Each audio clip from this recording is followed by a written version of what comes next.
Vamos a comenzar la parte final de nuestro congreso. Les ruego tomar ubicación. Les recuerdo poner sus teléfonos celulares en modo discreto.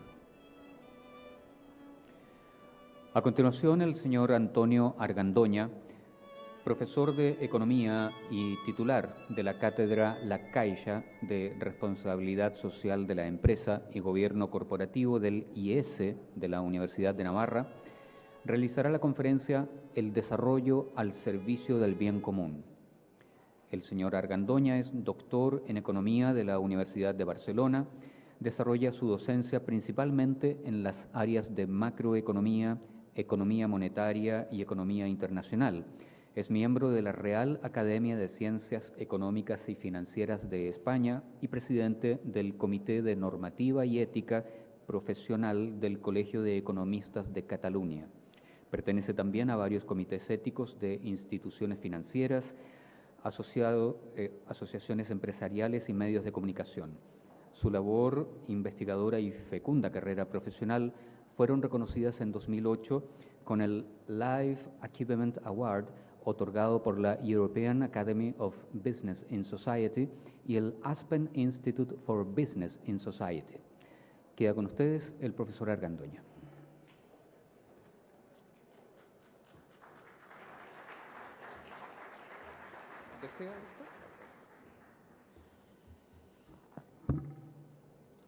Muchas gracias. Buenas tardes a todos. Primero pedirles disculpas porque parecerá que estoy enfadado, pero no estoy enfadado, soy español y es mi manera de hablar.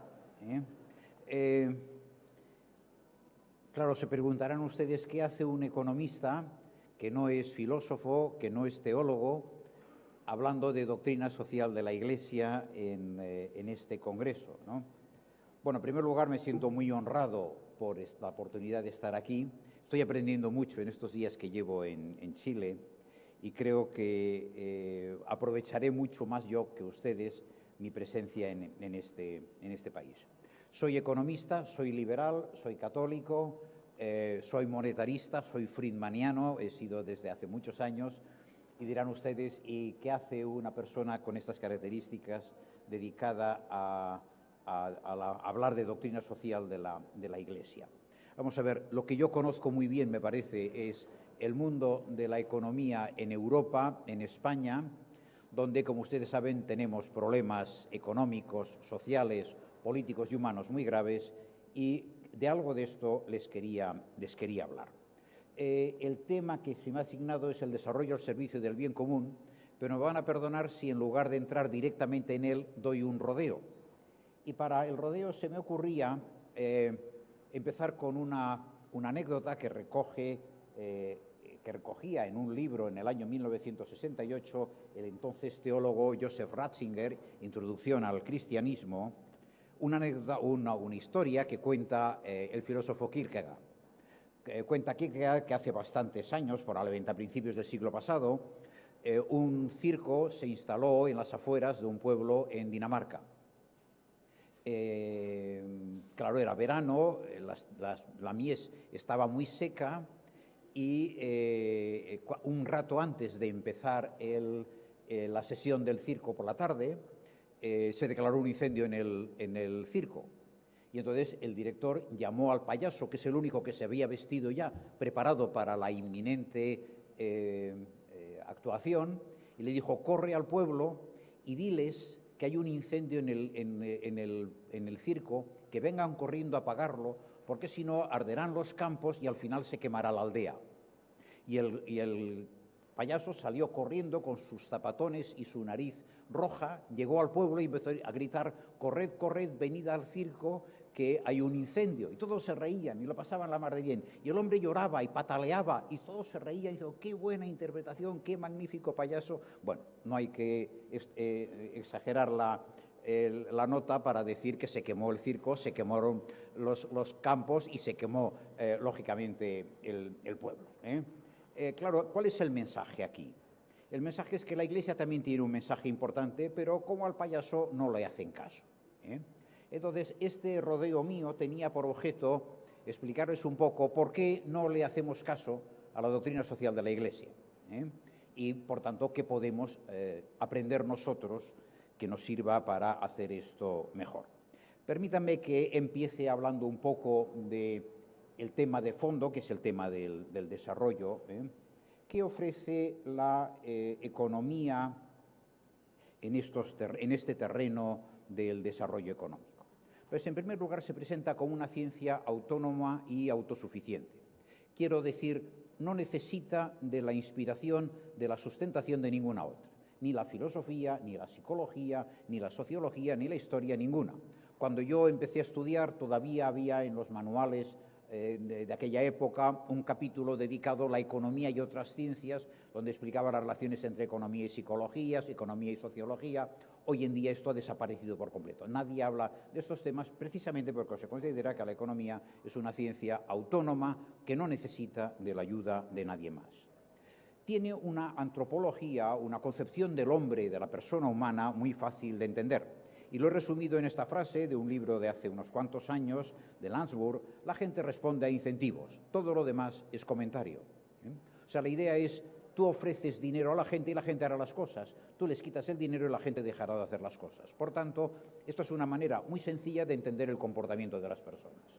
Si las cosas son tan sencillas como estas, ya sabemos cómo manipular a la gente para obtener los resultados que nosotros queramos. Al mismo tiempo, la economía ofrece una serie de recetas útiles y es una buena manera de empezar. ¿Cómo podemos promover el desarrollo económico? A ver, ¿qué tienen los economistas que decir?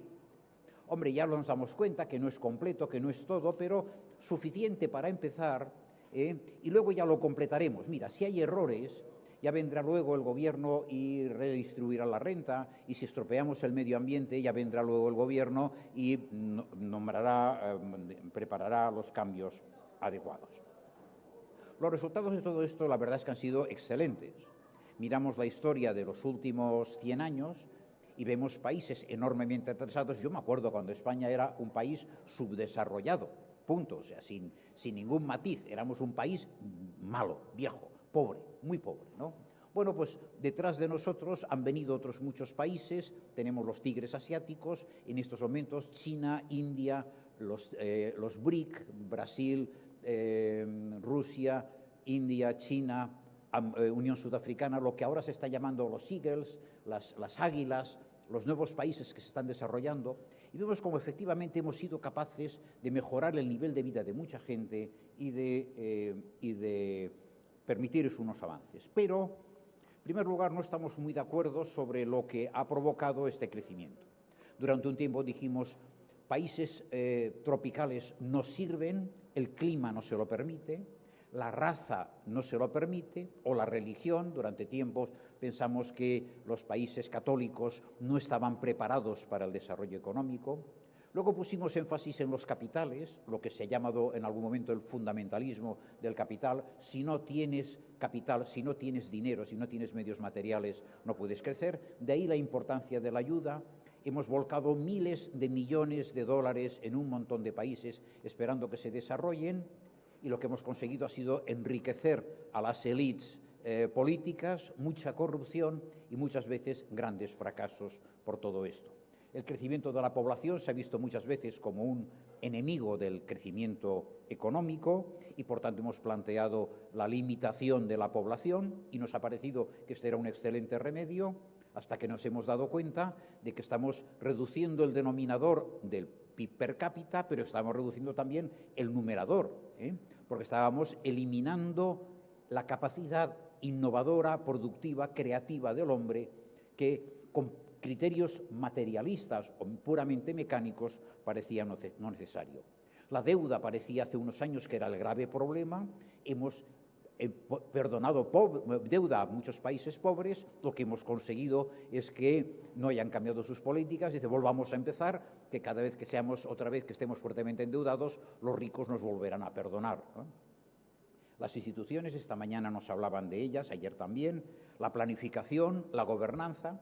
Hemos ido cambiando de criterios una vez y otra, y la verdad es que los resultados parecen muy buenos, pero los problemas siguen.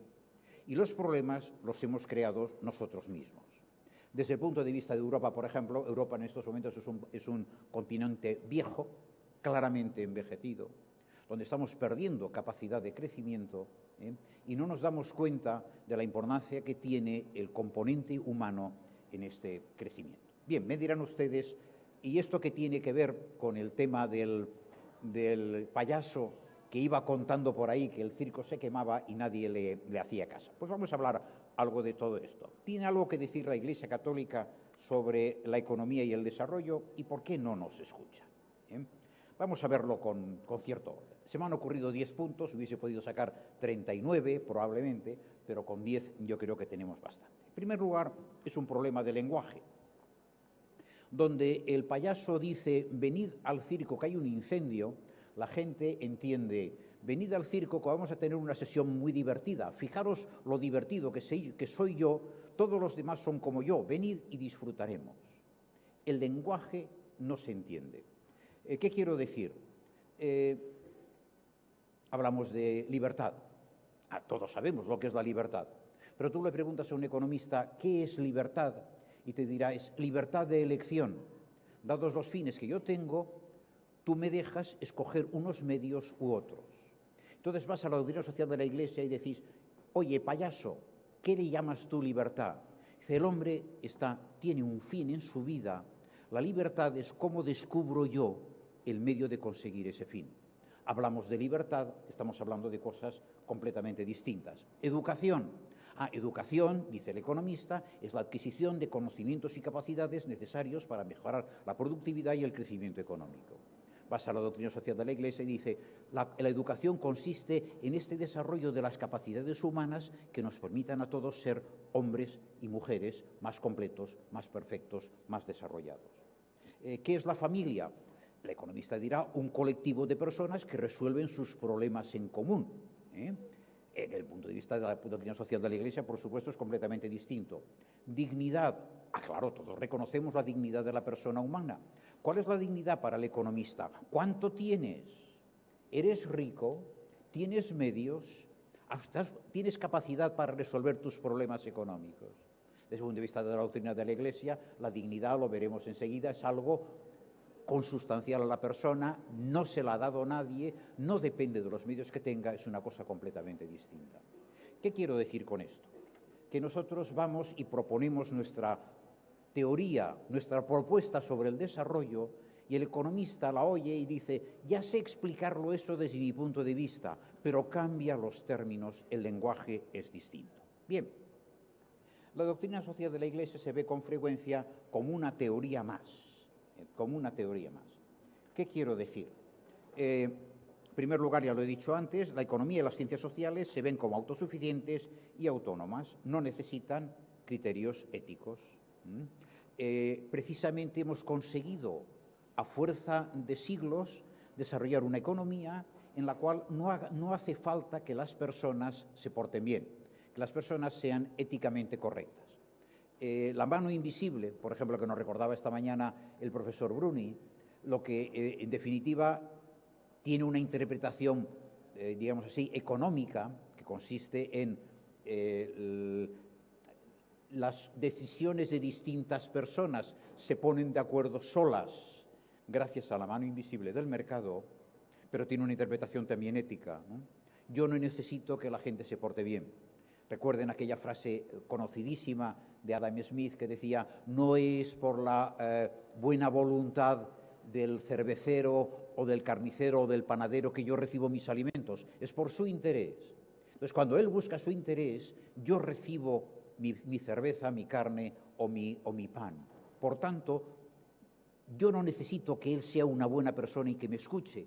Con que él se preocupe de sus asuntos, yo obtendré lo que necesito. O sea, puedo prescindir de todo criterio ético. Entonces, desde este punto de vista, ¿qué es la doctrina social de la Iglesia? Un añadido, en el fondo, una teoría más, y además una teoría anticuada, con conceptos como el del bien común.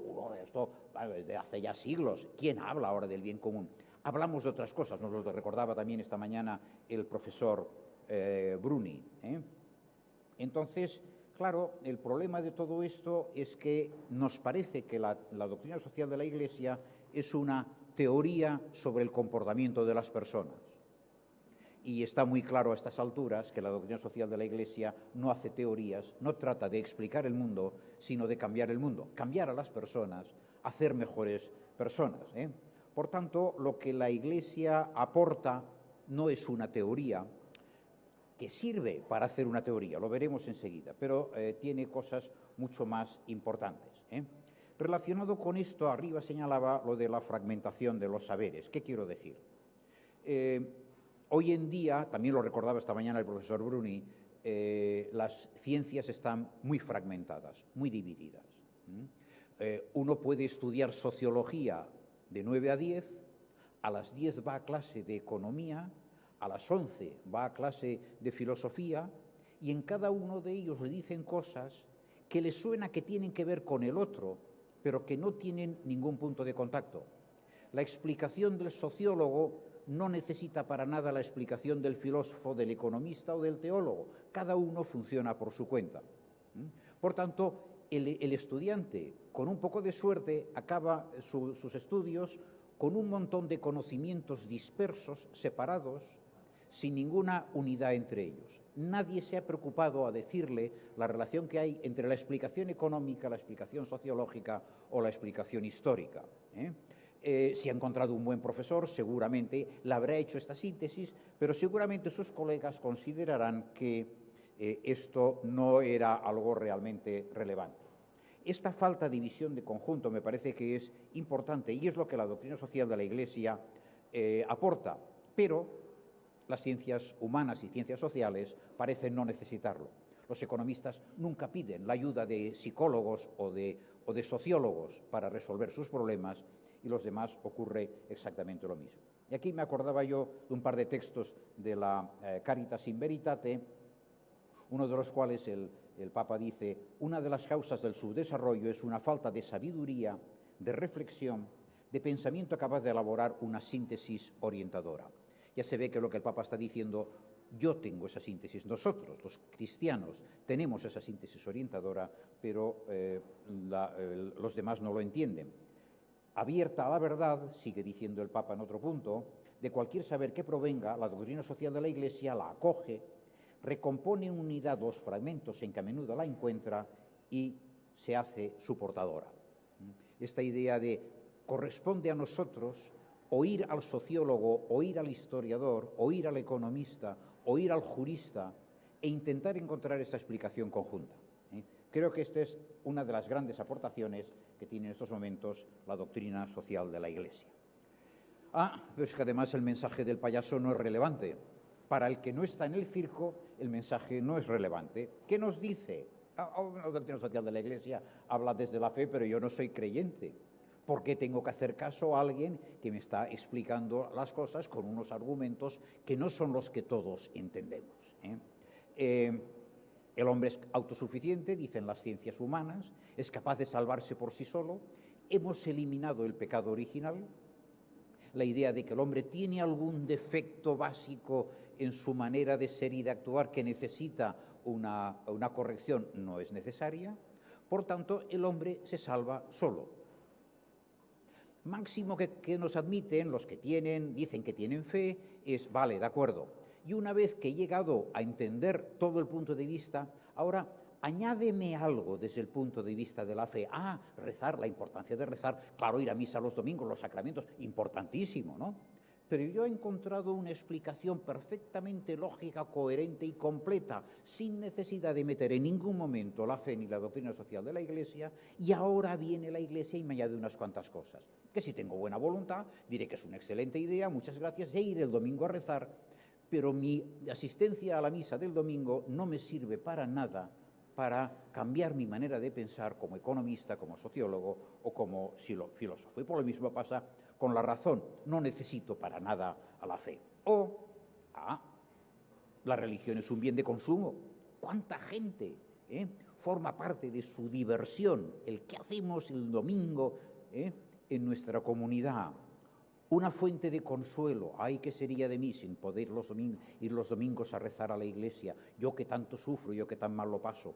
Una empresa de servicios emotivos. O un conjunto de dogmas arbitrarios. Y ahora porque hay que creer en el Padre, en el Hijo y en el Espíritu Santo. ¿A quién se le ha ocurrido semejante tontería? O una ética. Ah, claro, muy bien. Sí, no, es una ética, clarísimamente. Se trata de portarse bien, de ser buenas personas, pero éticas hay muchas. Una lista de 30 o 40 éticas, por tanto, excelente ética la vuestra, pero yo tengo otra distinta. Y la tuya es buena, la mía es buena, o no me la creo, y tú mismo no tengo ninguna necesidad de revisar mi punto de vista a la vista del tuyo. O, lo que mucha gente considera, una serie de prohibiciones anticuadas y poco humanas. Pobres católicos que no pueden divorciarse, que no pueden abortar, les estamos restando capacidades para su desarrollo como personas. Decía que la clave de esto es la negación del pecado original, pero claro, mucha gente no cree en el pecado original precisamente porque, como acabo de decir, lo ven de otra manera. Es un problema de comprensión y aceptación de la verdad. El payaso dice la verdad. Hay un incendio en el circo, venid a ayudarnos. Pero la gente no entiende qué es eso de la verdad, porque dicen, no existe la verdad. La posmodernidad es precisamente esto. Existen verdades científicas demostradas por procedimientos empíricos y todo lo demás es lo que en España llamamos música celestial. Palabras bonitas que no sirven para nada. No existe otra verdad que lo que se toca, Lo demás no sirve para nada. Y si existe, podemos prescindir de ella porque la hacemos yo. Yo tengo mi verdad. ¿Cuántas veces hemos escuchado, por lo menos en España, a gente joven decir, esta es mi verdad, tú haz lo que quieras, yo creo esto, tú crees lo otro, no me voy a meter contigo. Tenemos nuestra propia visión de qué es la verdad. En el origen de todo esto, ya lo he dicho, está esta negación del pecado original, de que el hombre es capaz de salvarse por sí solo, de que no necesita a Dios, de que la razón es suficiente, no necesita la fe y, por tanto, la religión es irrelevante. Aquí me recuerdo una frase del Papa en la encíclica: la verdad es logos, que crea diálogos y, por tanto, comunicación y comunión. Pero si no partimos de una verdad compartida, no compartimos nada. Hablamos tú y yo, discutimos tú y yo, al final tú te quedas con tu verdad, yo me quedo con la mía. ¿Qué hemos sacado en claro? Nada. Porque además yo no estoy dispuesto a negar mi verdad y pasarme a la tuya. La verdad es mía, me la he hecho yo, me viene muy bien, me sirve, y con esto tengo más que suficiente. Sin verdad, decía también el Papa, se cae en una versión empirista y escéptica de la vida. La fidelidad a la verdad es la única garantía de la libertad y de la posibilidad de un desarrollo humano integral. Bien, es que además no queremos recibir la doctrina social de la Iglesia. Aunque nos la expliquen y aunque nos den razones, no queremos. ¿Por qué? Que hay una explicación que he tomado del punto 19 de la encíclica. El Papa dice, detrás de los fallos del pensamiento, o sea, del intelecto, hay fallos de la voluntad, falta de compromiso, y fallos de solidaridad, falta de fraternidad. Es que nos parece que la gente quiere las cosas con independencia de lo que piensa, y esto es imposible. Con lo cual, claro, tienes que negar una verdad porque no estás dispuesto a aceptar las consecuencias de esa verdad para ti. Si los demás merecen todo mi respeto y toda mi dignidad, yo no puedo seguir tratando a los demás de cualquier manera, yo no puedo insultarles, yo no puedo despreciarles, yo no puedo manipularles y, por tanto, tengo que cambiar mi vida. Pero es que es tan incómodo cambiar de vida. A estas alturas, empezar a portarme bien con los demás, a reconocer que los demás tienen razón, dejémoslo estar. Y entonces niego la verdad porque las consecuencias de la verdad son muy duras para mí. Y aquí tengo una frase del entonces cardenal Ratzinger en Caminos de Jesucristo: detrás de la aparente solidaridad de los modelos de desarrollo se escondía y se esconde no pocas veces la voluntad de expandir el ámbito del propio poder, de la propia ideología y de la propia dominación del mercado. ¿Y usted por qué sostiene estas ideas sobre el desarrollo? Es que son la ciencia, es que son la economía. En el fondo estás diciendo, esta es mi ideología, esta es mi manera de dominar a los demás, este es el ámbito en el cual yo ejerzo el poder. ¿Cuántas veces hemos visto a personas, por ejemplo, en el mundo político, que están dispuestos a vestirse con la teoría que les viene mejor porque esta es la que satisface sus ambiciones de poder, etcétera? Y aquí no lo he puesto en las transparencias, pero tengo una larga frase del cardenal Lustiger, que fue cardenal arzobispo de París del año 84, pero creo que refleja muy bien esto que estoy diciendo. Los principales problemas de la crisis mundial, hambre, subdesarrollo, guerras, etcétera, tienen soluciones técnicas posibles. Si queremos, podemos alimentar a toda la población, desarrollar a todos los países nuevos, interrumpir la cadena de armamentos, etcétera. Pero, de hecho, no tenemos los medios técnicos disponibles porque no queremos los fines buenos. La imposibilidad se encuentra en nuestras voluntades, en nuestros corazones.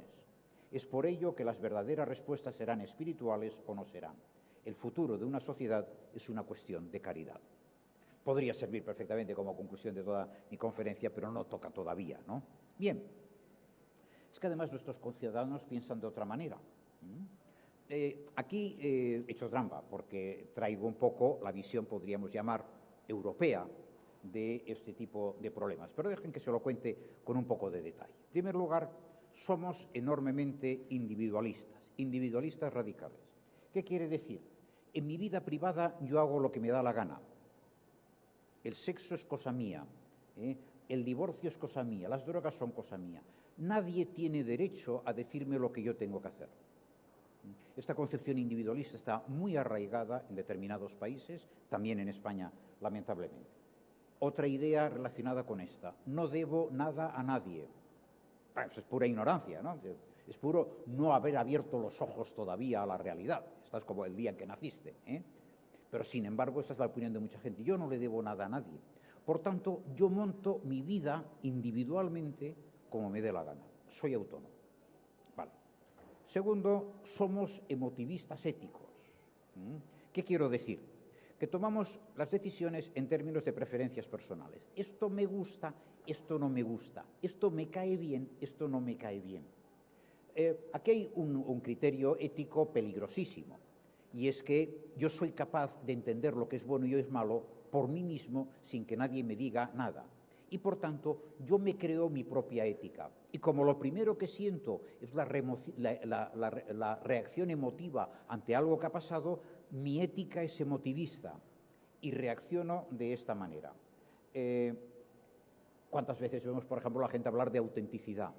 Es que hay que ser auténtico en la vida, ¿no? No puedes ser moralmente correcto si no eres auténtico. ¿Qué quiere decir? Reacciona a tus emociones.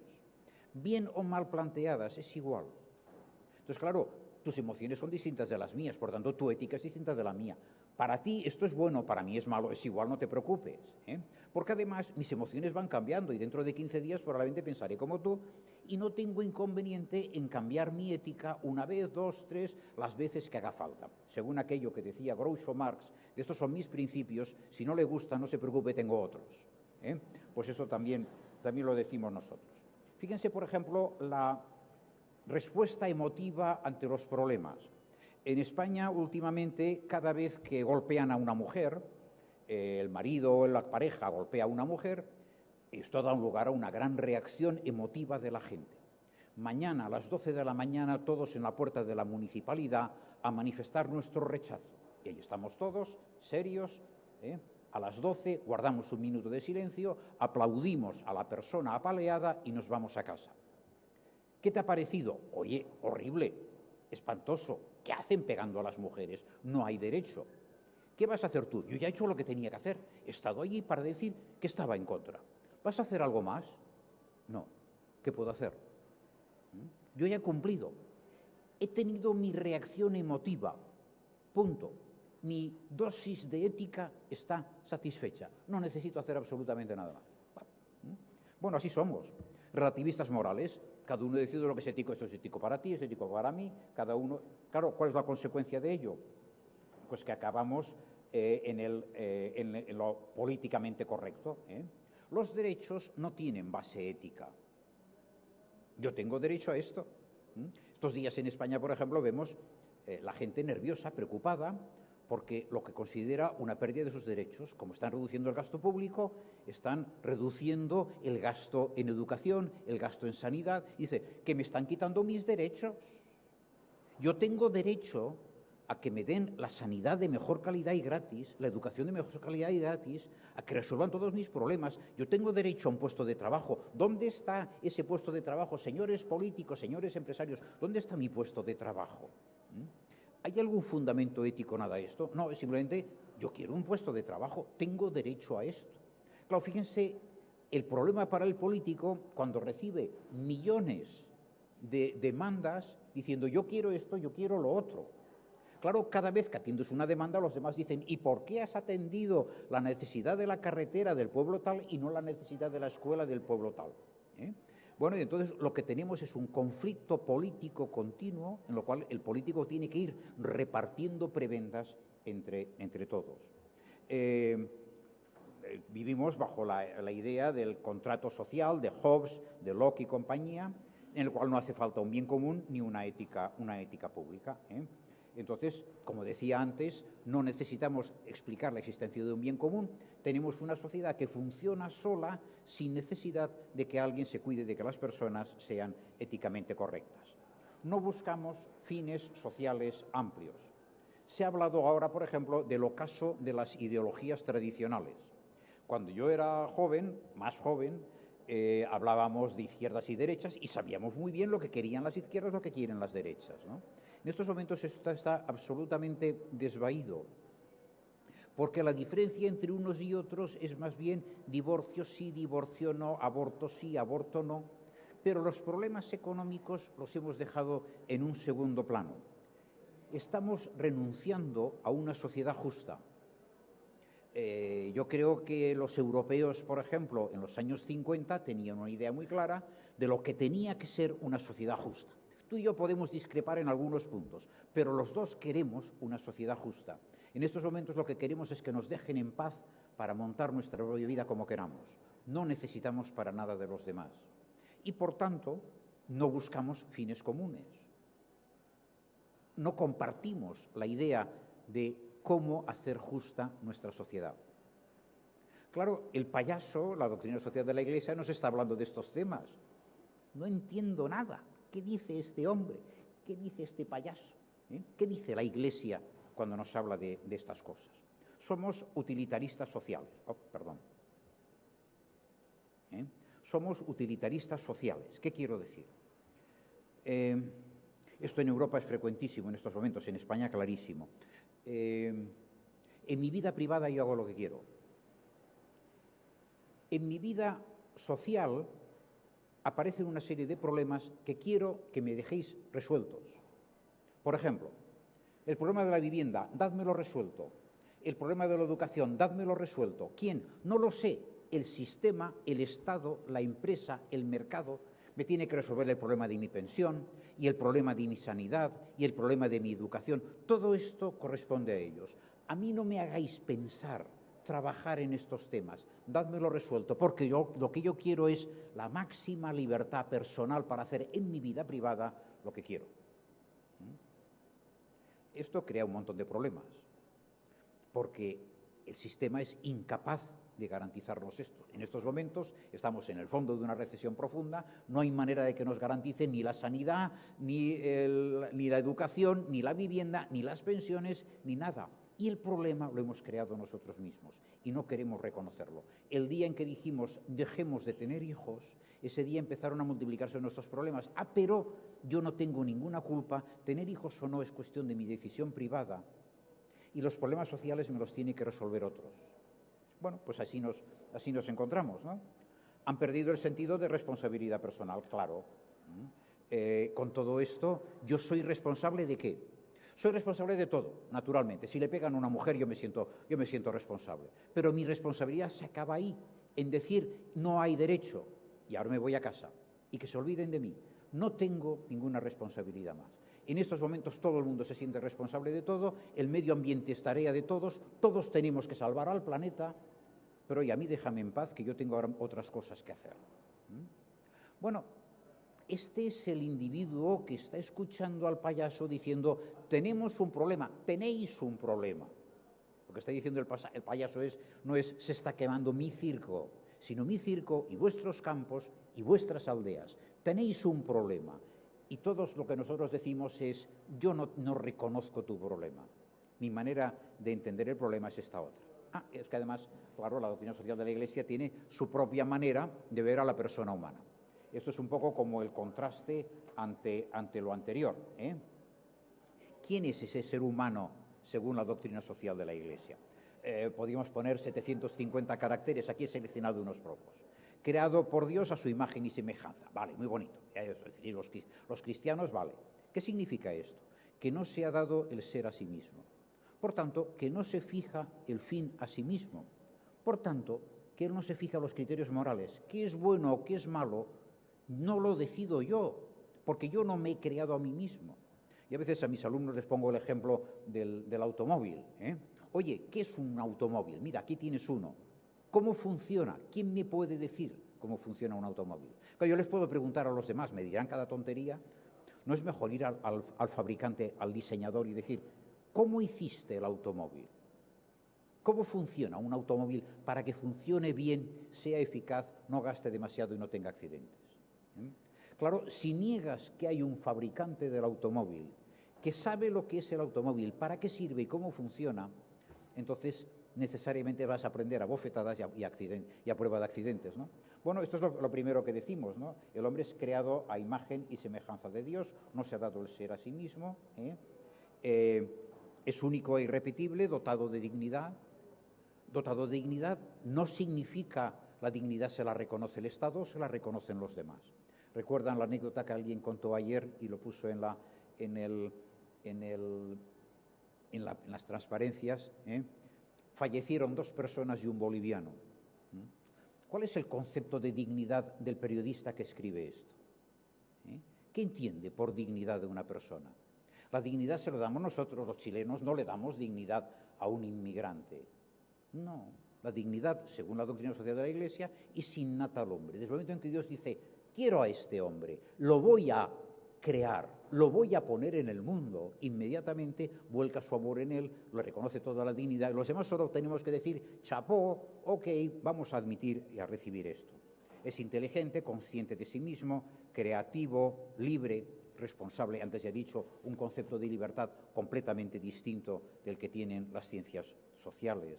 Responsable, creado por amor, vive la sorprendente experiencia del don. Antes decíamos, yo no le debo nada a nadie. Hombre, vamos a ver, de entrada, Dios te ha hecho porque ha querido, porque te quiere. Tú eres el fruto de un amor.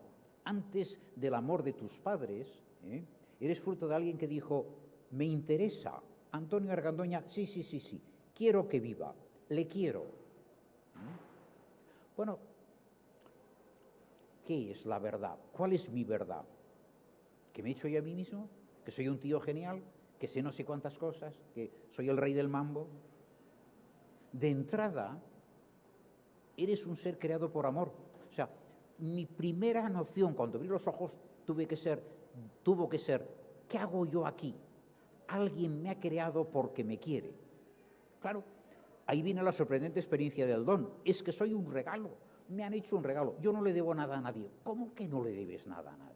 De entrada le debes la vida a Dios, el mundo a Dios. Dios ha creado el mundo para ti. Toma, Antonio, te regalo el mundo.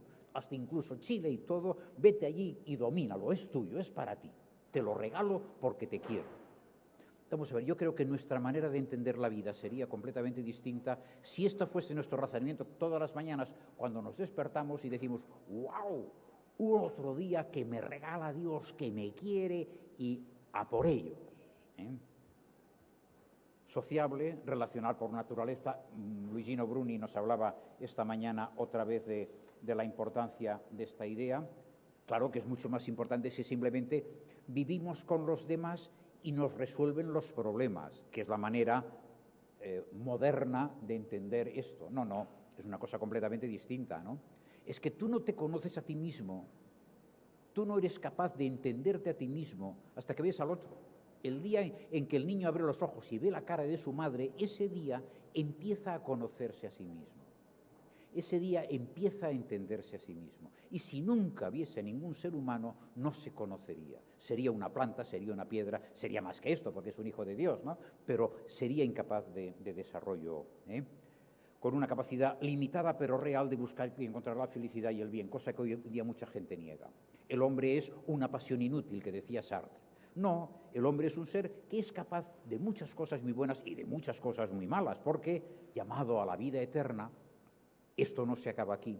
La prueba del algodón, eso de que se conoce si un espejo está limpio pasando el algodón y si quedan trocitos pegados es que el espejo estaba sucio, pues la prueba del algodón de nuestra vida es la muerte, ¿no? ¿Qué pasará después de la muerte? Es de alguna manera esta llamada a la vida eterna que ya empieza aquí, herido por el pecado y sanado por la gracia. Vale, esto es un añadido, me dirán ustedes, sí, pero un añadido importantísimo. Esto es lo que me explica, de alguna manera, lo que estamos haciendo.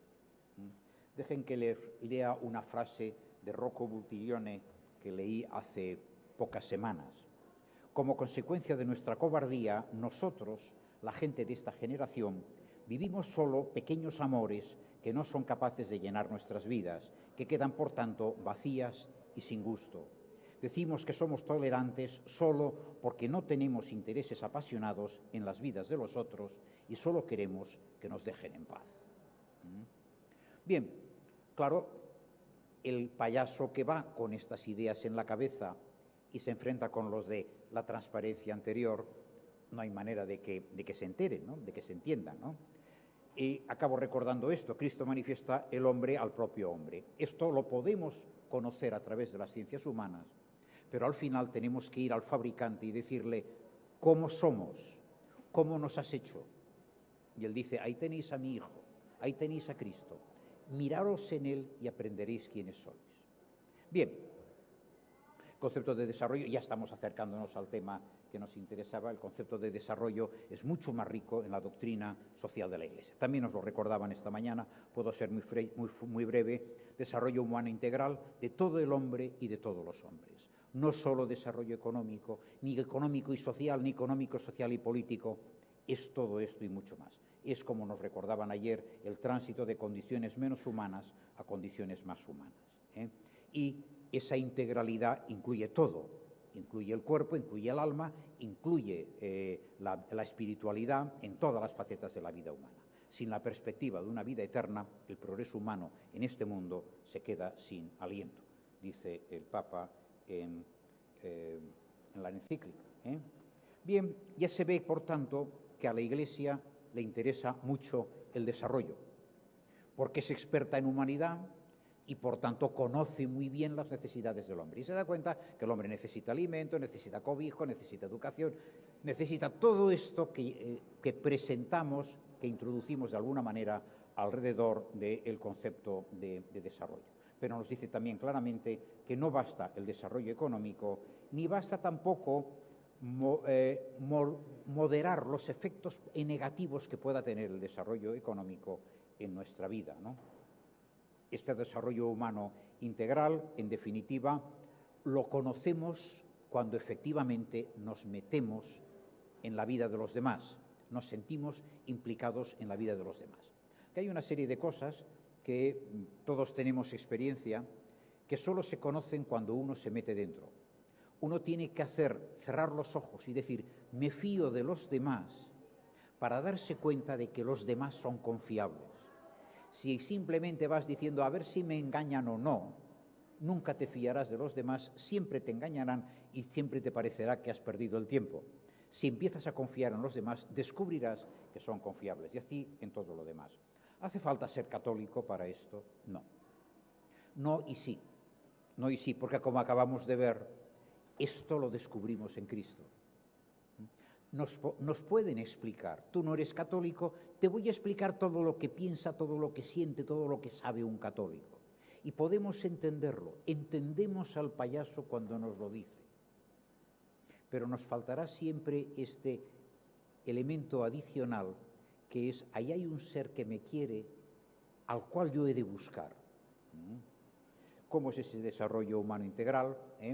Bueno, otro aspecto de este fracaso del desarrollo puramente económico es el no reconocimiento de que en el desarrollo hay un problema de comprensión y atención a la persona. Esta es la dimensión personal del desarrollo, ese desarrollo de toda la persona, de todas las facetas de la persona. Tiene una dimensión personal que me parece importante. Según Caritas in Veritate, el auténtico desarrollo del hombre concierne de manera unitaria a la totalidad de la persona humana en todas sus dimensiones. Señalo aquí algunos aspectos, se han tratado ya esta mañana, no quiero incidir en el tema de la solidaridad, la subsidiariedad o la participación. Y recordar eso también, de que no bastan las instituciones y el progreso técnico. Salió ayer, ha vuelto a salir hoy, y esto me parece que es muy importante. Pero el énfasis que pone Benedicto XVI en la encíclica en este tema es porque el desarrollo es ante todo una responsabilidad de cada uno. Yo soy responsable de mi desarrollo. El primer responsable de mi desarrollo soy yo. ¿Que necesito la ayuda de los demás? Por supuesto que sí. ¿Que sin ellos no haría nada? Por supuesto que sí. Pero en primer lugar es una tarea propia. Por eso el Papa habla del desarrollo como vocación. El desarrollo humano integral es ante todo una vocación. Claro, esto no es la manera de pensar del economista. Volvamos a las teorías del principio. ¿Qué tiene que ver esto con la acumulación de capital? ¿Dónde está la dimensión personal del desarrollo cuando decimos el desarrollo es cuestión de capital, el desarrollo es cuestión de moderar el crecimiento de la población, el desarrollo es cuestión de educación, el desarrollo es cuestión de reducir la deuda, el desarrollo es cuestión de instituciones? Claro, la doctrina social de la Iglesia puede ser un magnífico espíritu crítico en estas cosas. Cada vez que viene el político o el teórico y le presenta una teoría o un plan de desarrollo, le puede decir, te estás olvidando aspectos muy importantes. Te estás olvidando esta dimensión personal. Vete a la transparencia anterior y mira cómo te he dicho yo que era esa persona. E intenta pensar estas políticas concretas que estoy aplicando ahora, que estoy proponiendo ahora. Estas políticas resuelven los problemas de esas personas creadas por Dios a su imagen y semejanza, libres, responsables, con capacidad de crecer, de desarrollarse como personas, etcétera, etcétera. Esto es muy importante, esta dimensión personal. Si nos lo olvidamos, caemos, por ejemplo, en este asistencialismo del cual protesta Benedicto XVI, que es la primera solución que se nos ocurre a todos. Cuando nos dan un cargo político nos dicen, resuelve el problema de no sé qué, voy a resolver el problema, en lugar de decir, ¿qué necesitan ustedes para resolver su problema? ¿Cómo puedo ayudarles a ustedes, a que ustedes mismos, porque es su vocación, resuelvan sus propios problemas? El último punto es quizá el que más tendría que extenderme, y me voy a extender un poco más en él, efectivamente, porque estamos hablando del bien común, Hay un problema de concepción del bien común y de la sociedad. ¿Qué quiero decir? Ya lo he dicho antes, el ser humano es relacional, es social, se conoce, se desarrolla en las relaciones con los demás, y por tanto esto es un componente importante de su vida. Vivir en sociedad, esto es una idea que arranca de los griegos, de los filósofos griegos de hace muchos siglos, significa compartir una idea del bien común.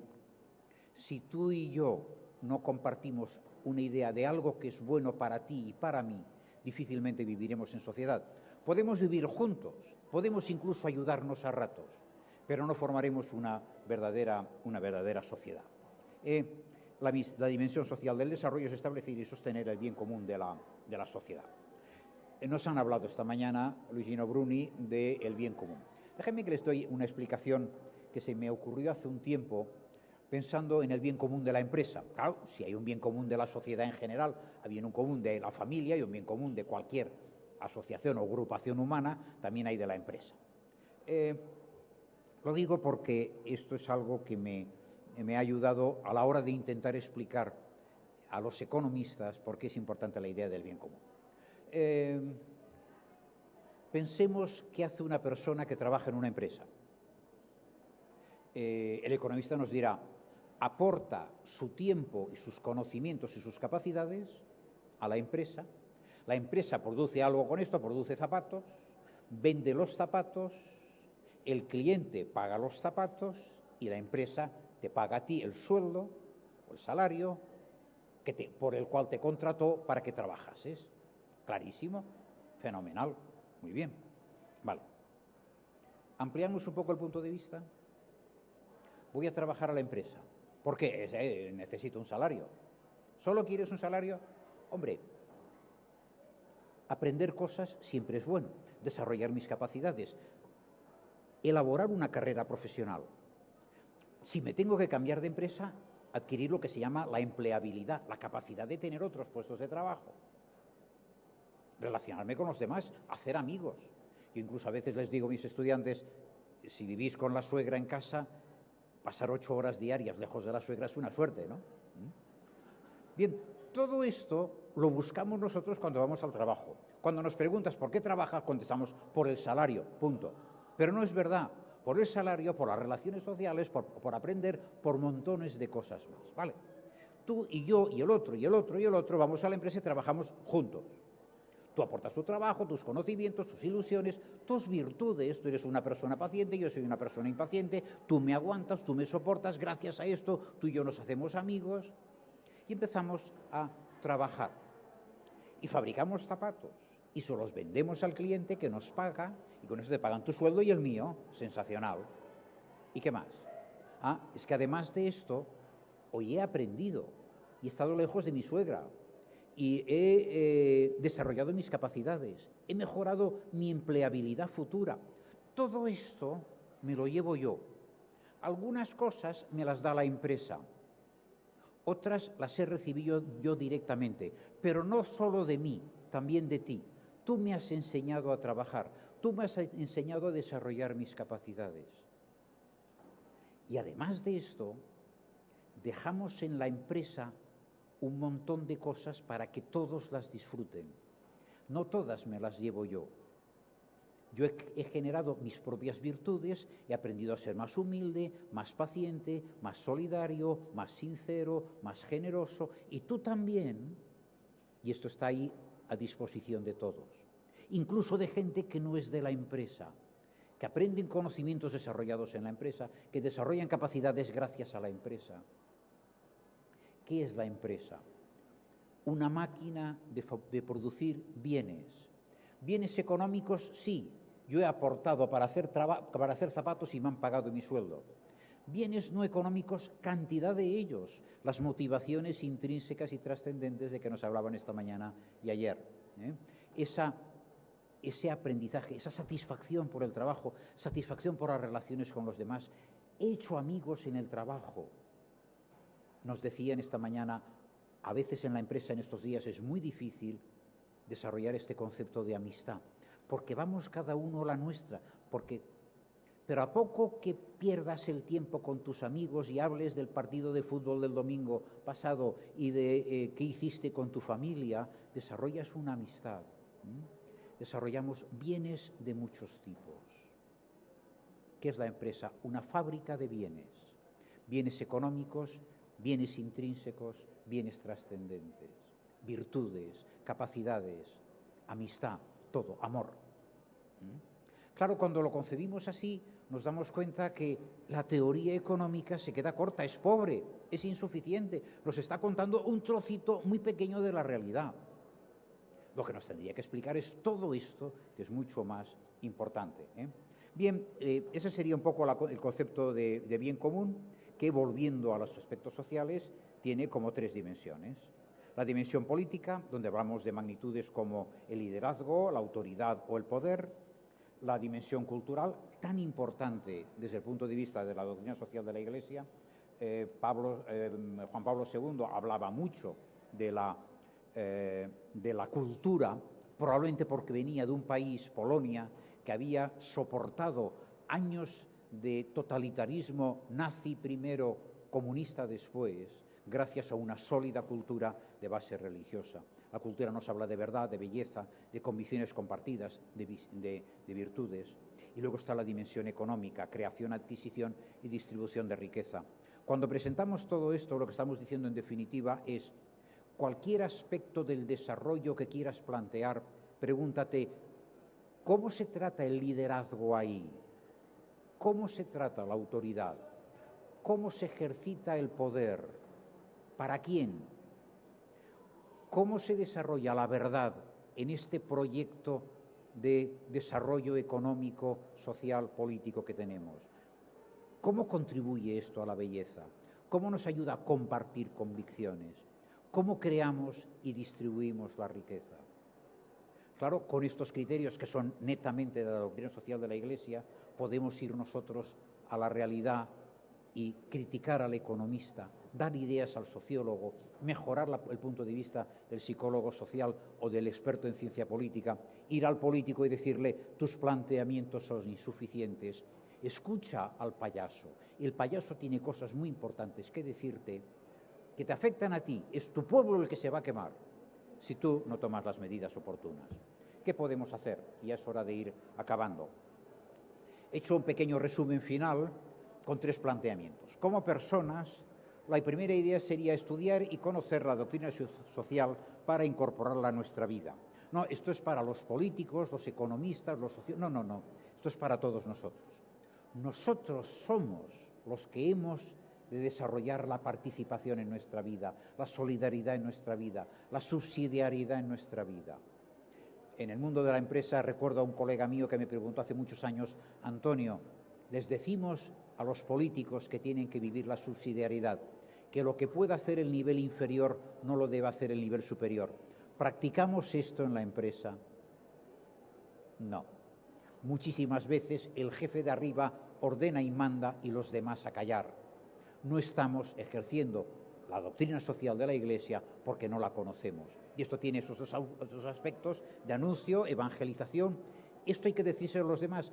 El payaso tiene que ir todas las tardes al pueblo a decir: tenéis un problema.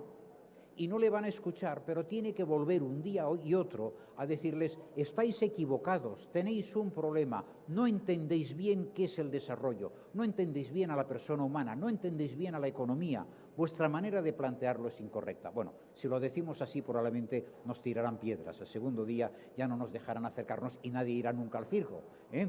Pero hay que hacerles ver estas cosas y la denuncia, ¿no? No basta repetir las fórmulas, en eso somos unos expertos, ¿eh? El Papa ha dicho, el Papa ha dicho, el Papa ha dicho, en lugar de decir: ¿qué necesita? ¿Cómo le tengo que contar a los de este pueblo que están felices y contentos que tienen un problema? ¿Cómo se lo digo para que ellos lo entiendan? Y esa es tarea nuestra de entenderlo, ¿eh? Y es tarea de todos y de cada uno, como decía. Buscar la verdad, aceptarla y vivir de acuerdo con ella. Esto lo tienen que hacer los científicos sociales, sí, claro, y nosotros, cada uno de nosotros también. Antes decía: si yo parto del principio de que no le debo nada a nadie, estoy equivocado, mi concepción de la vida es errónea, estoy en la mentira.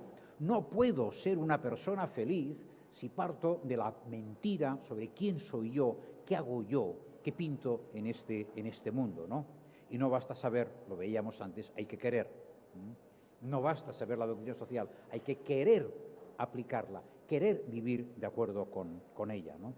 Y esto significa compromiso para la acción y, muy importante, unidad de vida. Que lo que hacemos en la empresa sea lo mismo que hacemos en la familia, sea lo mismo que hacemos en la asociación política, en el club deportivo y los domingos en la iglesia. Si no vivimos esta unidad de vida, seremos esquizofrénicos. Y como veíamos antes, acabaremos pensando como nos conviene de acuerdo con los criterios del partido político o de la empresa o de lo que sea. La clave de todo esto, está muy claro, es el encuentro con Cristo. No estamos hablando de aprender una teoría.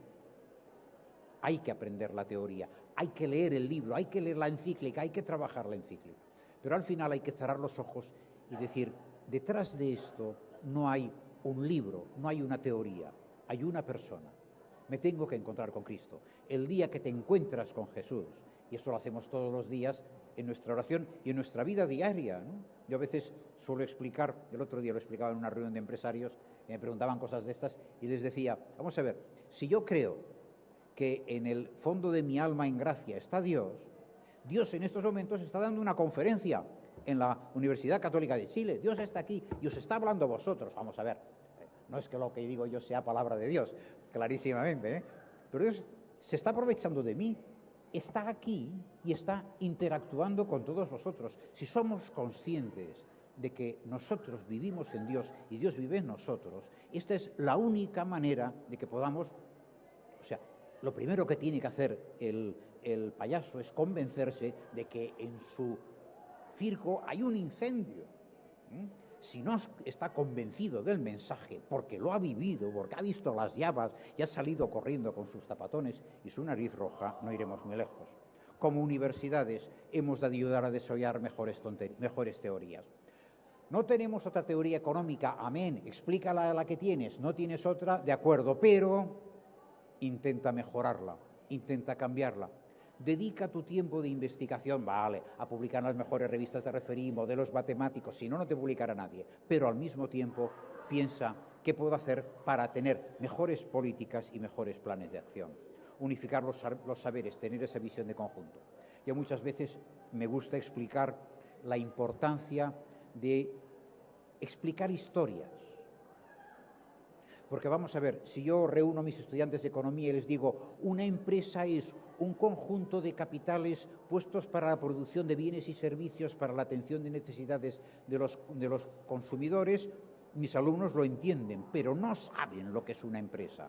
Si yo les cojo, les llevo, los tomo, los llevo a una empresa, les explico, mira, explique a este señor qué hace usted. Oiga, en esta máquina qué hacen, cómo vende usted, vamos a ver cómo venden, vamos a ver cómo cobran, vamos a ver. Entonces entenderán lo que es una empresa. Yo creo que todos sabemos lo que es un médico porque vemos en la tele programas de médicos. ¿Qué hace un directivo? Cuando aparecen, acostumbra a ser ladrones, mentirosos, que roban a los demás y defraudan. Oiga, esto no es un directivo de una empresa, pero es lo que nos presenta muchas veces. Un directivo es una persona que se esfuerza, como el médico, como el arquitecto, como el ingeniero, se esfuerzan en hacer las cosas bien hechas, ¿no? Para eso es muy importante el papel de la filosofía y de la teología. Lamentablemente, muchas veces no somos capaces de relacionar nuestra filosofía con la economía o con la sociología o con la ciencia política, ni tampoco la teología. Y esto acaba en la formación integral de la persona. He de formarme yo integralmente como persona y esta es tarea de la universidad. La doctrina social de la Iglesia sugiere otra manera de hacer economía. Déjense que se lo proponga a mis colegas economistas o futuros economistas, porque esto es una cosa que llevo dándole vueltas, la idea no es mía, se la he robado a otros, como todas las anteriores, indudablemente. Cuando yo, mi primer libro, recuerdo que tenía en alguna página había 2 o 3 líneas de texto y todo lo demás eran notas a pie de página, porque yo sabía a quién le había robado todas y cada una de las ideas, una por una. En estos momentos ya no sé de dónde vienen esas ideas, por tanto, ya no pongo notas a pie de página. ¿Por qué mencionar a alguien si no sé a quién le he robado esta idea, ¿no? Bien, el hombre es un regalo de Dios, lo decíamos antes. Vale, de acuerdo, Antonio, me parece muy bien. Dios ama al hombre y le regala el mundo. Lo has dicho antes, maravilloso. Dios no es un Dios de escasez, sino de abundancia. Claro, es todopoderoso, nos quiere, nos da todo. ¿Cómo decimos entonces que la economía es la ciencia de la escasez? Si Dios nos ha regalado el mundo y Dios es un Dios de abundancia, ¿cómo decimos que la economía es la ciencia de la escasez? Respuesta, la escasez existe, aunque solo sea porque nosotros somos limitados. Yo no tengo 30 horas para dedicarle a esta conferencia y ustedes van a tener la paciencia para soportarme durante 30 horas, ¿no? Con lo cual, necesariamente las cosas acaban. Tenemos un problema de escasez, pero el Papa lo que nos dice es, introduce la lógica del don y el principio de gratuidad en las relaciones humanas y estarás empezando a superar la escasez. No se trata de que demos dinero a los demás, de que repartamos. Se trata de que nos demos a nosotros. Si Dios me ha dado y se me ha dado, yo me he de dar. Y cuando yo me doy a los demás, estoy resolviendo el problema de escasez en el mundo. Quizá no solo o no tanto la escasez económica, pero sí que les estoy dando amor a los demás, cariño a los demás, ejemplo a los demás, desarrollando sus virtudes, ayudándoles. Y ahora están ellos en condiciones de hacer lo mismo con todos los demás. Hey, economistas, si metiésemos esto en nuestros modelos, quizá haríamos mejor economía, ¿no? Y como empresas, hay que poner la doctrina social de la Iglesia en práctica de otra manera. El Papa lo dice claramente, los expertos no son suficientes. El desarrollo es imposible sin hombres rectos, sin operadores económicos y agentes políticos que sientan fuertemente en su conciencia la llamada al bien común. O somos buenos cristianos o nunca seremos buenos empresarios. Antonio, ¿esto es fundamentalismo? No. Esto es el reconocimiento de un hecho. Si al final no te encuentras a Dios en tu trabajo como empresario, no lo acabas de redondear, no lo acabas de hacer bien. Lo importante no son los resultados externos, sino la mejora de las personas. Yo creo que esta es la idea final. Por tanto, aunque los resultados económicos son imprescindibles, hay que dedicarse a ellos, pero esta sería mi conclusión. La doctrina social de la Iglesia tiene mucho que aportar. Nos tienen que escuchar. A lo mejor tenemos que refinar nuestro discurso, explicarnos mejor, darles más vueltas, pensar en cómo me tengo que quitar los zapatones y la nariz roja para que entiendan que ahora ya no soy el payaso y estoy hablando de otra cosa.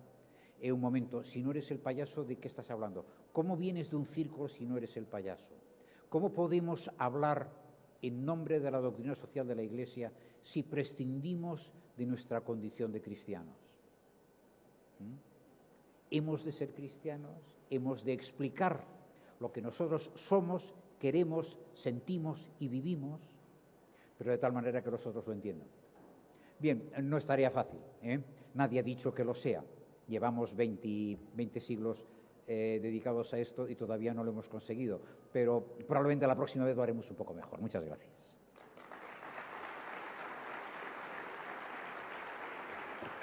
Tenemos preguntas.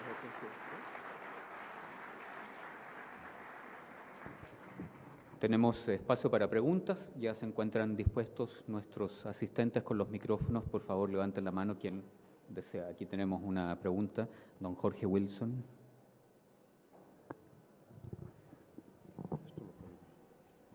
Hola, gracias. Pablo Wilson. Antonio, igual que tú, soy economista, soy católico igual que tú. Enhorabuena por lo de economista y lo de católico. No me formé en esta universidad, sino en una universidad laica, la Universidad de Chile, pero este seminario está organizado por casi todas las universidades católicas chilenas. Sin embargo, en mis 30 años y tanto ya de ejercicio de la profesión, sinceramente no veo ninguna diferencia sustancial entre mis colegas formados en una universidad laica como la Universidad de Chile y cualquiera de las otras universidades católicas. La pregunta va un poco, porque yo veo el tema no solamente del payaso, está el trapecista, el dueño del circo, que la verdad que no solamente no le creen al payaso, que uno lo puede un poco asociar con la crisis de credibilidad de la Iglesia Católica, ¿no es cierto? Los casos de pedofilia, en fin, que por unos pocos se ha desprestigiado todo el gremio, por así decirlo. Pero los católicos, sobre todo los católicos en un país católico como Chile, en que los católicos en general son personas que son dueños de grandes empresas, son dueños del poder económico en este país, son dueños de los medios de comunicación. No estamos dando tampoco el ejemplo, y no me refiero a una moral personal, yo no digo, no hablo de ladrones, no hablo de conductas en ese sentido, pero ¿dónde está el sello de las universidades católicas de formar conciencia social de que no basta que yo, porque tengo mucha plata, porque me la gané con mi trabajo, es lícito que yo pueda consumir lo que yo quiera en un país donde hay mucha pobreza? Es lícito que se publiciten en los diarios, por ejemplo, autos que llegan a costar 80 millones de pesos,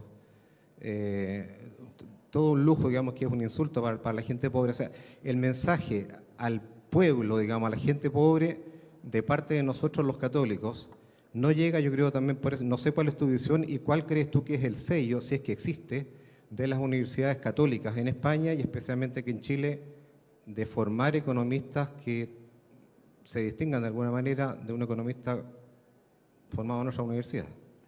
Lo que me estás diciendo, en definitiva, es que el payaso tampoco se cree el circo, tampoco se cree del todo el circo. Es lo que antes yo llamaba la unidad de vida, o la falta de unidad de vida. Somos capaces, probablemente muchas veces, de vivir como católicos el domingo por la mañana cuando vamos a misa. A lo mejor incluso hacemos alguna práctica de piedad durante la semana. Y el resto de tiempo desconecto, funciono con otro chip y funciono de otra manera. Y soy quizá parte individualista, parte emotivista, parte utilitarista, como decíamos antes, ¿no? Bueno, esto nos lo vamos a encontrar siempre.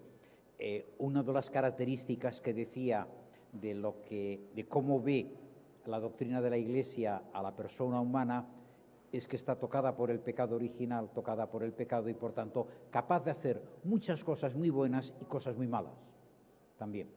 Por tanto, tenemos el aspecto positivo y el aspecto negativo.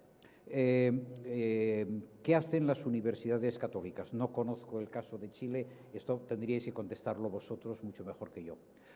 Vamos a ver, el primer problema que tenemos es que no tenemos teorías económicas, sociológicas, psicológicas, basadas en esa concepción del hombre que poníamos ahí. Entonces, ¿qué hacemos muchas veces? Ponerle pedazos, ponerle correcciones sobre lo que dice la teoría, capítulo primero del libro de finanzas corporativas. El objetivo de la empresa es la maximización del beneficio. Bueno, chicos, vale, nosotros, veis, esto es un libro de texto excelente, muy bien escrito, explica cómo maximizar el beneficio a corto plazo, el valor de las acciones.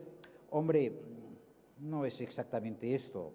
Hay otros fines para la empresa y cosas más importantes, pero no tenemos teorías alternativas, con lo cual vamos a hacerlo. Hombre, y de vez en cuando yo os recordaré en la clase, decir, oye, para, no maximices tanto el beneficio, que a lo mejor te estás perjudicando a tus empleados o a tus... Para, no, hombre, no, es decir, ya está bien, has ganado un 45% este año, ya no quieras ganar más, no hace falta que maximices en el sentido literal del término. Muchas veces hacemos esto. En mi escuela utilizamos mucho el método del caso. La ventaja del método del caso es que siempre aparece por ahí personas y siempre puedes decir, y si tomamos esta decisión, ¿qué les pasará a mis clientes? ¿Qué les pasará a mis empleados? ¿Qué les pasará a los vendedores? ¿Qué les pasará? Y decimos, hey, esto no les gustará, esto no les favorece, esto va contra ellos, esto les perjudica. Y por lo menos podemos decir, ya os dais cuenta, que nuestras decisiones puramente económicas tienen limitaciones. Por eso una de las cosas que ponía como conclusiones economistas, sociólogos, psicólogos, tenemos que rehacer nuestras ciencias. Que podamos entrar un día en clase y decir, hoy os voy a explicar buena teoría económica, excelente teoría económica, homologable con la mejor teoría económica del mundo y además coherente con la manera cristiana de ver a la persona, a la sociedad y a la empresa, ¿no? Entre tanto, yo creo que lo que debemos hacer es también ayudar desde el punto de vista técnico a estos empresarios que actúan de esta manera. Pero oye, generaliza tu conducta y pon a todos los empresarios católicos o no actuando de esta manera sin ningún freno. Hombre, no. Vale, pues entonces tú mismo reconoces que tu conducta necesita algún límite. Busquemos ese límite.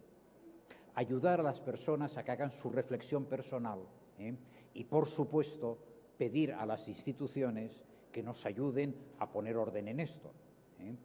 Desde la política fiscal, la política impositiva, que es una manera de redistribuir, de esa manera que el Papa aprueba, pero que dice no es ni mucho menos lo ideal, y sobre todo invitando a esta gente a que tengan un planteamiento, empieza diciéndolo quizá más humano, y luego entenderán el aspecto más cristiano.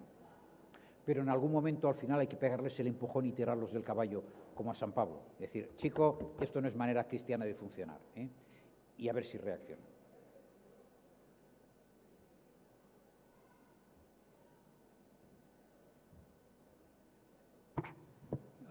Les solicito que mientras el profesor responde alguna pregunta, quien desea hacer otra, levante la mano para acercar el micrófono más rápidamente. Gracias.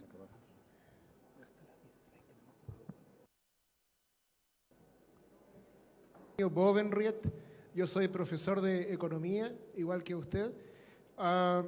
Usted ha hablado acerca del bien común, de la doctrina social de la Iglesia y ha tenido reflexiones acerca de cómo relacionar la doctrina social de la Iglesia en la economía desde un punto de vista práctico. Sin embargo, también usted ha mencionado que los economistas deberíamos incorporar dentro de nuestros modelos matemáticos. Yo desarrollo modelos matemáticos, modelos dinámicos para predecir precios de productos almacenables. Y yo me pregunto, dentro del contexto de mi propia investigación, de mis propios modelos matemáticos, ¿cómo, desde un punto de vista metodológico, puedo incorporar estos aspectos? ¿Cómo puedo incorporar lo que usted menciona, la doctrina social de la Iglesia, no solamente desde el punto de vista personal, de la actitud personal, sino que dentro de la teoría económica? Esa es mi pregunta. Esa es la pregunta del $1.000.000. Ya me gustaría a mí tener una contestación. Vamos a ver, muchas veces nuestros modelos matemáticos no necesitan grandes correcciones. Si se trata de predecir el precio de los productos agrícolas o de las primeras materias o del petróleo en los próximos 6 meses, yo creo que introducir la solidaridad y toda esa serie de cosas no nos ayuda mucho, porque estamos en el aspecto positivo. La clave aquí está en cómo se comportan esas personas y qué daño se hacen a sí mismas y a los demás cuando se comportan de esa manera. Entonces, que probablemente habría que ir a la teoría del consumidor o a la teoría de la empresa, a la teoría de la acción, a la teoría de las decisiones económicas y arrancar de ahí. Y a partir de ahí empezar a modificar los modelos de fijación de precios de algunos productos como estos. Yo creo que un buen procedimiento es utilizar los criterios de la doctrina social de la Iglesia como lo que decía antes, la prueba del algodón. Vamos a ver, ahora que yo he llegado a estas conclusiones, ¿esto contradice de alguna manera lo que dice la doctrina social de la Iglesia? Sí. Sospecho que le falta algo a mi modelo o que hay algo mal planteado aquí. Pero insisto, probablemente cuál será el precio del petróleo dentro de 6 meses le sirve perfectamente, o cuál será la evolución de un derivado financiero le sirve también perfectamente. Otra cosa es, ¿y ahora qué consejo le doy al empresario que va a comprar ese petróleo o que va a comprar ese derivado financiero? Porque ahí estamos pasando ya de explícame por qué van a subir los precios o por qué han subido los precios, a dime cómo debo actuar yo. Y en cuanto entramos en la actuación de personas concretas o de instituciones concretas, ahí sí que podemos hacer aplicaciones mucho más directas. Y ahí probablemente es en el salto de la economía a la administración de empresas y a la teoría de la empresa y a la práctica de la empresa, a la dirección de empresas, donde sea más fácil aplicar todo esto. El economista te dice que has que aplicar esto, pero ten en cuenta, porque ahora tú estás tocando personas, pinchando personas, jugando con personas, ten en cuenta las consecuencias de estas decisiones. No me he ganado el $1.000.000, lo siento.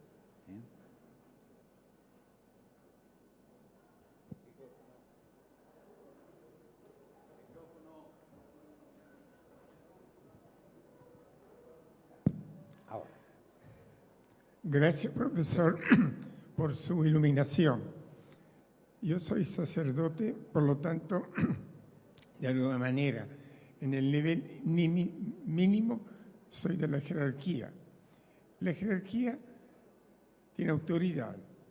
Por ejemplo, todo el mundo sabe, en Chile lo menos, qué piensa la jerarquía, luego la Iglesia, dicen, sobre el aborto, sobre el divorcio, sobre la biogenética, etc. Sobre economía no sabe realmente lo que piensa la Iglesia. Ni el libro siquiera del resumen de la doctrina social de la Iglesia es conocido, difundido lo menos. Creo que hay que dar un paso más. La Iglesia como jerarquía no es competente en economía. Lo reconoce y debe aceptarlo y no puede pasarse el límite. Pero están los laicos que son iglesias como nosotros. Y el laico debe iluminar a la jerarquía. Hay momentos de crisis que la iglesia jerárquica no sabe qué decir. Poco más lo critican, como dijo el cardenal Silva un día, el gran Mercurio, que trabaja, que habla como Gasfite, no se mete en economía. Entonces uno dice, Es cierto, si no es competente, pero los laicos, ¿qué hacen?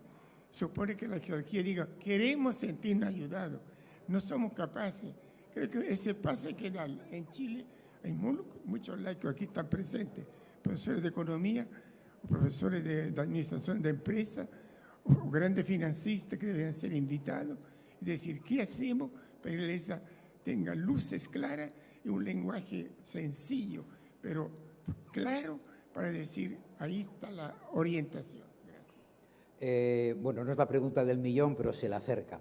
Estoy completamente de acuerdo. El problema es que nosotros los laicos muchas veces funcionamos con los criterios de las ciencias humanas y sociales y no vamos a la doctrina católica. Los sacerdotes no saben cómo explicar esto con criterios económicos y al final tenemos dos colectivos separados que hablan con criterios distintos.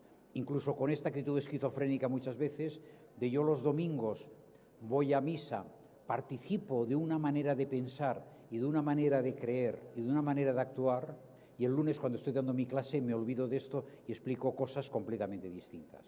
Este es un problema. Entonces, estoy completamente de acuerdo. Yo aquí, en mi presentación, estaba hablando mucho más para los laicos que para los sacerdotes y, por supuesto, que para la jerarquía, porque me parece que no hay muchos obispos aquí. Pero la idea esta de decir, somos nosotros los que tenemos que cerrar esta brecha que hay entre las ciencias sociales y la teología. Somos nosotros los que tenemos que convertir la economía en una ciencia compatible con la teología. Esta es tarea nuestra. Y, por tanto, lo que tienen que hacer ustedes es reñirnos a nosotros, gritarnos a nosotros, formarnos a nosotros, y no permitir que nos limitamos a decir, yo ya he leído la encíclica. Ah, sí, me parece interesantísima. Aquella idea de... No. Ahora traduce esto a tu vida personal. Esto es muy difícil. Pero yo creo que este es el objetivo de un congreso como este, ¿no?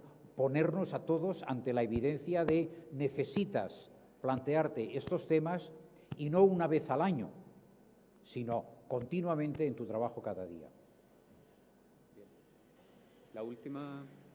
Última pregunta, dicen. ¿Aquí? Ahora sí.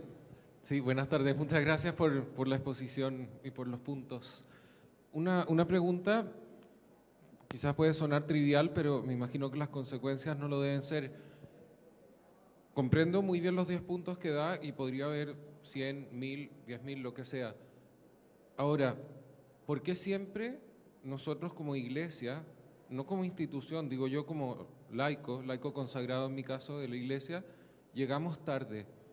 ¿Por qué tiene que pasar que nos damos cuenta que el lenguaje que hablamos ya no es el que la gente nos entiende y nos quedamos solos en el circo y, nos quedamos solos, ¿qué hacemos, no? Y tenemos un corpus de doctrina social precioso, increíble, tenemos todos los medios, tenemos universidades católicas, tenemos posibilidades de crear corrientes de opinión y vamos tarde igual. Y cuando ya está la ley de divorcio, hablamos y mandamos la carta pastoral, pero cuando ya la votación está lista en el Congreso, o en el caso de España, la ley de aborto de julio del año pasado, en fin, ¿qué pasa? Que no estamos llegando al momento que hay que llegar cuando tenemos todos los medios para poder hacerlo. Claramente aquí la culpa vuelve a ser de los laicos. Y hablo de culpa ahora, no simplemente de que tendríamos que hacer otra cosa, ¿no? ¿Por qué? Porque somos nosotros los que tenemos que entrar en los debates. Cuando yo explico economía a empresarios en España, siempre me pregunto, ¿qué esperan estas personas de mí en esta clase? ¿Qué vamos a hablar hoy? ¿De la crisis económica en España? ¿Qué quieren? ¿Una explicación de lo que pasó en el año 2007? ¿Una explicación de la situación actual? ¿O una prospección de lo que a ellos les va a preocupar dentro de un año? Esto es clave. Para mí es muy sencillo decir, hace 5 años pasó no sé qué y no sé qué más, y fijaros las consecuencias. En cambio, adelantarme y decirle, dentro de 6 meses vosotros tendréis un problema, yo voy a hablar de este problema. A lo mejor me equivoco, el problema no es este, a lo mejor cambia.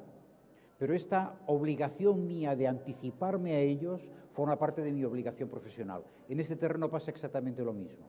Si yo soy un profesor católico de economía y veo que aparece un problema económico, yo no puedo esperar a que reaccione la jerarquía con un documento dentro de 3 años, ¿eh? O no puedo esperar, no debo esperar a que aparezca el problema, esté en la calle y en ese momento digamos, ¿y ahora qué hacemos? Yo como laico responsable tengo que decir, viene un problema, desde el punto de vista técnico yo tengo respuestas a este problema, pero estas respuestas tienen que ser coherentes con la doctrina social de la Iglesia, iluminadoras para los demás y además empujar a los demás en esta línea. No me debo limitar a lo que decía antes, repetir los argumentos de la doctrina social de la Iglesia. El Papa ya dijo en la encíclica esto y lo otro y lo demás allá. No. El problema que viene exige esta respuesta y yo soy capaz de darla. Y al lado mío habrá otro economista también cristiano que dará otra respuesta distinta, porque no tenemos el monopolio de la verdad ni el uno ni el otro. Vale, pues aquí tienes 3 respuestas distintas dadas por 3 economistas, todos católicos, todos intentan reflejar su fe y la doctrina social e intentamos presentarlo ante todos. O sea que creo que es una buena manera de acabar esta presentación con la idea de aquí tenemos todos una gran responsabilidad, ¿eh? No es simplemente cuánto hemos aprendido hoy, que esto es lo de menos, sino caray lo que nos ha dicho el economista español sobre las cosas que tenemos que hacer, lo que me ha dicho todo el día, porque llevamos día y medio hablando de estos temas, ¿no? Caray las responsabilidades que nos están poniendo encima.